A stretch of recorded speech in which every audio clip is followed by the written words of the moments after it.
It's Sunday morning, and it's the beginning of a beautiful week here in Costa Mesa.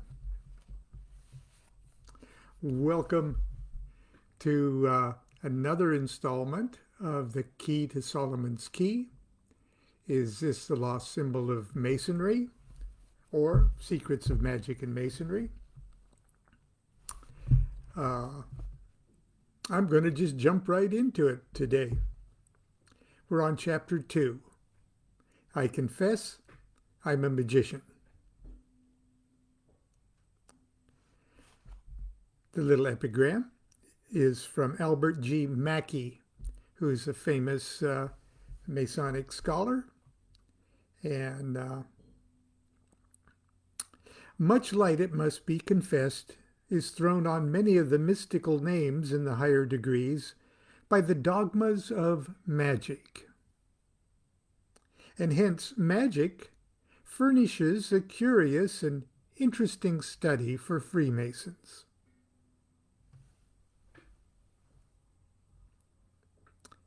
Nobody speaks for Masonry. Nobody. Indeed, even though I'm an active member of my Blue Lodge, Scottish Rite bodies, and various Masonic research societies, everything I say in the present work concerning the craft is based entirely on my own observations and conjectures. So please don't misunderstand me when I make the apparently presumptuous statement that I possess the key to the mysteries of Freemasonry. I'm not claiming that, like some investigative reporter, I've uncovered the true history behind every political, religious, and social intrigue that has or hasn't taken place on Earth in the last 5,000 years. Neither am I suggesting that I've mastered the history, meaning, or lessons of every degree of every rite of the craft.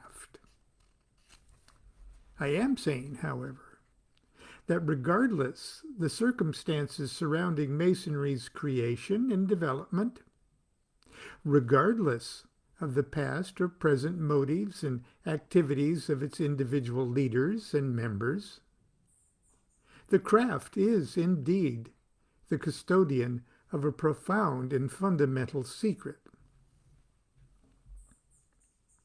I'm by no means saying that I'm the only person on earth who believes they understand the central mystery of this august fraternity. Nor am I certain that, with the key in hand, I possess the courage, wit, or wisdom to properly apply this understanding to my own efforts towards spiritual liberation and for the benefit of my fellow human beings.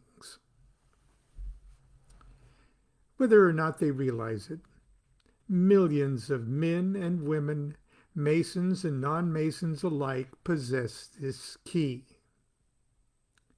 It's not a matter of what organization we belong to. It's not a matter of what we know. Rather, it's a matter of what we are that places the key in our hands. No two people are or ever can be the same. It follows that no two individuals become what they are by the same paths. The pathway I happen to have taken is one that has for centuries a close, if at sometimes uncomfortable, relationship with Freemasonry. I have chosen the path of magic. Now, please don't immediately dismiss me as a crackpot or worse, some kind of devil worshiper. Magic is, in the broadest sense of the term, simply the science and art of causing change to occur in conformity with will.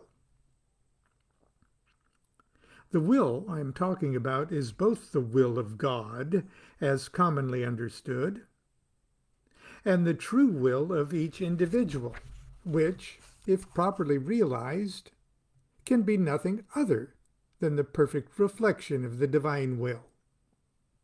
In other words, if I seek and discover my true will, what my place in the universe is, what I came to earth to be and to do, then I've discovered, in the only way meaningful and comprehensible to me, is God's will for my life. As a magician, I have for the last 35 years, by means both traditional and forbidden, endeavored to cause change to occur in my life in conformity with what I've perceived to be my will. I say perceived to be my will because it's not until we've developed a significant level of illumination that we can, with any degree of certainty, know what our will truly is. For me, the ultimate change I'd like to effect is my own enlightenment and spiritual liberation.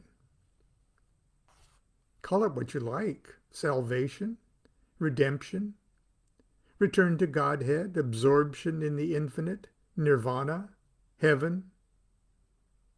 It's the supreme goal of every spiritual seeker.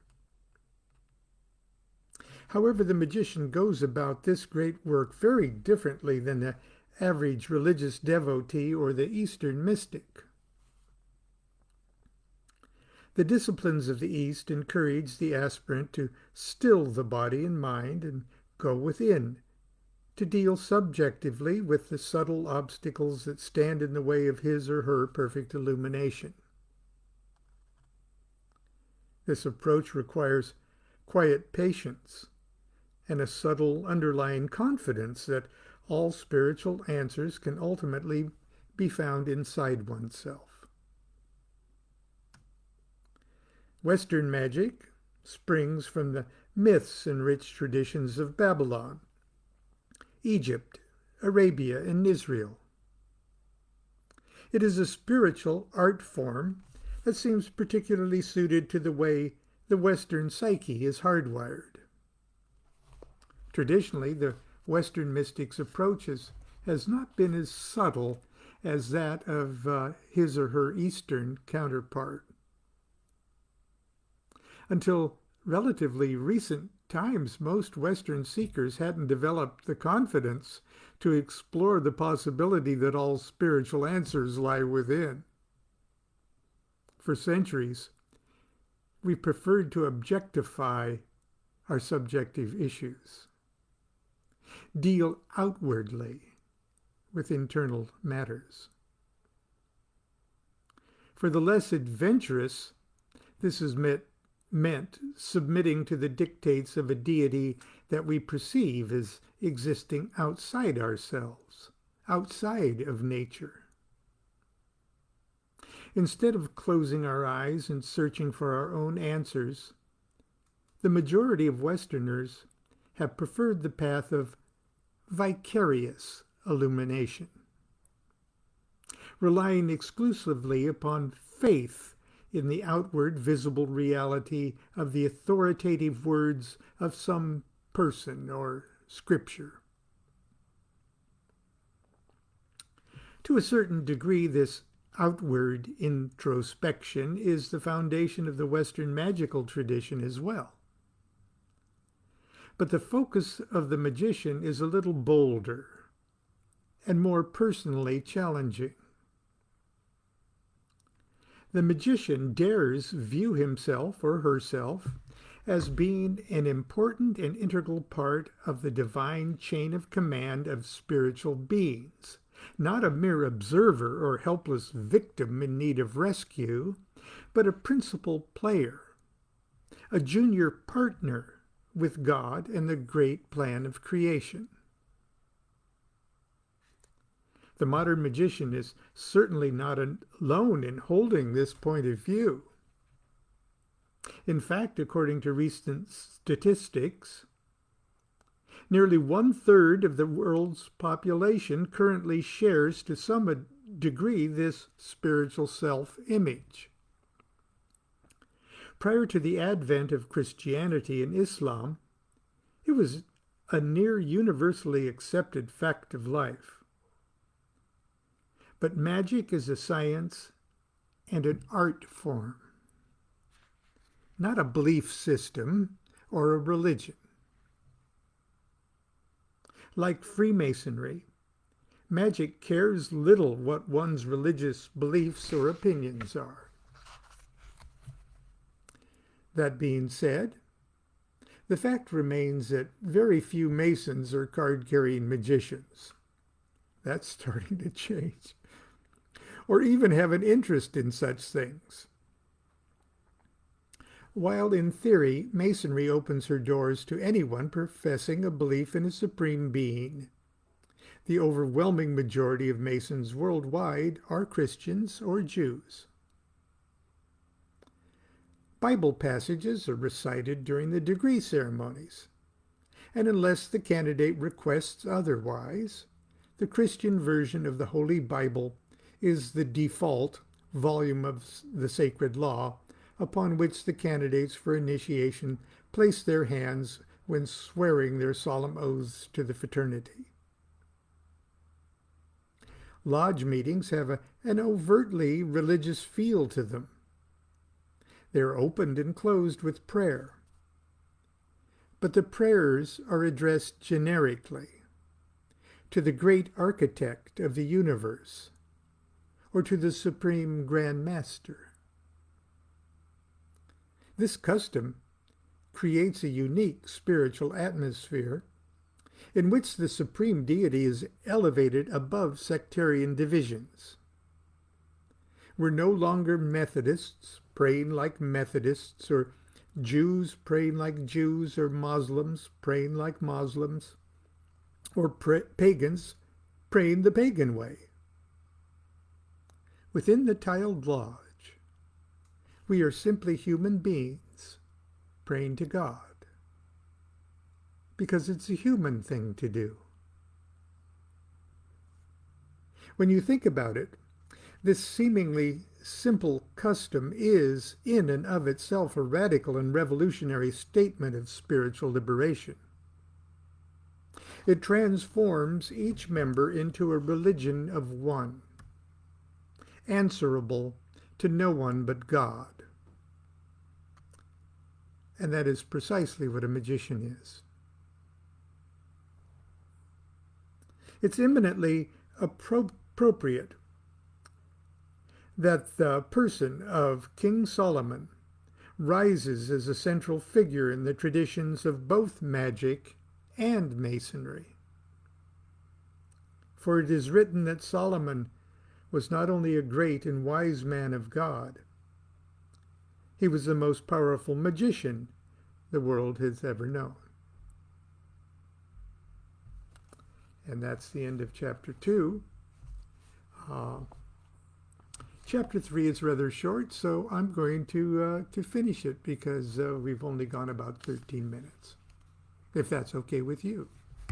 Chapter 3, Solomon the King. The epigram is from the Master's Lecture of Free and Accepted Masons. We read in the Holy Writings that it was decreed in the wisdom and counsels of deity aforetime that a house should be built, erected to God and dedicated to his holy name.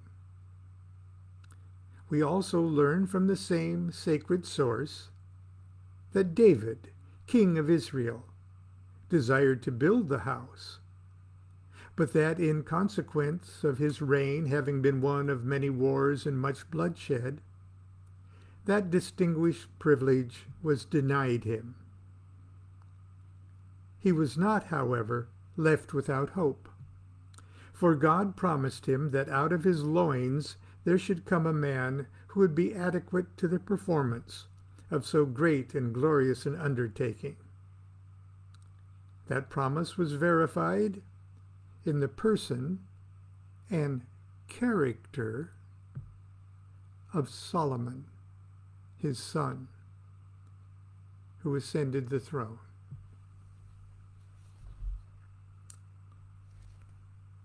Everything we know about King Solomon comes from the Bible.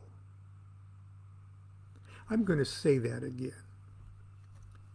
Everything we know about King Solomon comes from the pages of the Bible. Primarily the first book of Kings and the second book of Chronicles, and other Jewish, Islamic, Coptic, and Ethiopian religious literature. The Bible tells us that Solomon came to the throne of Israel after the death of his father, Israel's great warrior king, David. The story of David, as outlined in the book of Samuel, could rightly be called the world's first real biography. Never before in literature had a character been so thoroughly exposed, warts and all. The biblical narrative of David and Solomon read like a colorful and titillating novel and represents a remarkable departure in style from other books of the Bible. The Bible tells us that Solomon inherited a huge and enormously wealthy nation with a massive and well-equipped army. Solomon's Israel was said to be so rich and mighty that none of its powerful neighbors, including its arch-enemy Egypt, dared to remain hostile. Scripture recounts that the rulers of the world courted Solomon's favor and lavished opulent treasures upon the Hebrew king, filling his granaries and treasure houses with the riches the like of which the world had never witnessed before. In a submissive act unprecedented in biblical lore, Egypt's Pharaoh sent his own daughter to become one of the many wives of the wise and powerful Solomon. It was within this glorious atmosphere of peace and unparalleled prosperity that Solomon fulfilled his father's dream of building a temple worthy to house the tangible presence of the true and living God Most High. This great temple would be the exclusive center of worship and sacrifice for the children of Israel, and would replace the portable tabernacle that had served to house the sacred Ark of the Covenant since the wilderness wandering days of Moses. In order to complete this undertaking, the Bible tells us that Solomon pressed into service 30,000 men to cut timber in Lebanon, 70,000 men to bear burdens, and 80,000 hewers of stone in the mountains, and 3,000 overseers of the work. The temple was completed in a little over 7 years. The biblical account is rich with details about the dimensions and the ornamentation of the Phoenician-style edifice. So many, in fact, modern architects have been able to develop satisfactory drawings and models. Solomon died after reigning over Israel for 40 years. Like his father before him, he had his share of troubles, much of it women troubles. I'm going to read a footnote after Solomon died after reigning over Israel for 40 years. And Bible scholars estimate that was 959 BCE. So like his father before him, he had his share of troubles, most of it women troubles. Throughout it all, he succeeded in keeping the country united. After his death, according to the Bible, however, a string of mostly despicable kings immediately set to work to make a mess of things. The nation split up into Judah in the south, where Jerusalem and the temple were located, and Israel in the north. The temple stood in its pristine condition for only 33 years. Bible scholars reckon, however, that it remained intact, if in decay, for an additional 374 years before being completely destroyed by the armies of King Nebuchadnezzar of Babylon around 586 BCE. Nebuchadnezzar also ordered that the fittest members of the Hebrew nobility be taken captive and brought back to Babylon to serve in his palace and receive Babylonian educations. 70 years later, after the death of Nebuchadnezzar and the conquest of Babylon by Cyrus of Persia, the descendants of the Hebrew captives were allowed to return to Jerusalem to build a second temple. The moral lessons of Masonry draw heavily from these tales. As we'll soon see, the Master Mason degree focuses particularly on the story of the murder of King Solomon's master builder, Hiram Abiff. And several degrees of the Scottish and York rites illustrate tales of the Babylonian captivity and events surrounding the return of the children of Israel to Jerusalem. It would not be an exaggeration to say that the heart and soul of Masonry is found in the sections of the Bible that tell the story of King Solomon and the fate of the magnificent temple of God. The Bible, however, tells us precious little about Solomon the magician. For these accounts, we must look to the traditional literature of Judaism and Islam. And from the Alf Layla wa Layla, a true magical text, better known to us as 1001 Arabian Nights. And that's where we'll stop. Tomorrow will be chapter 4, Solomon the Magician. So, let's get on with our weekend. Enjoy what's left of Sunday.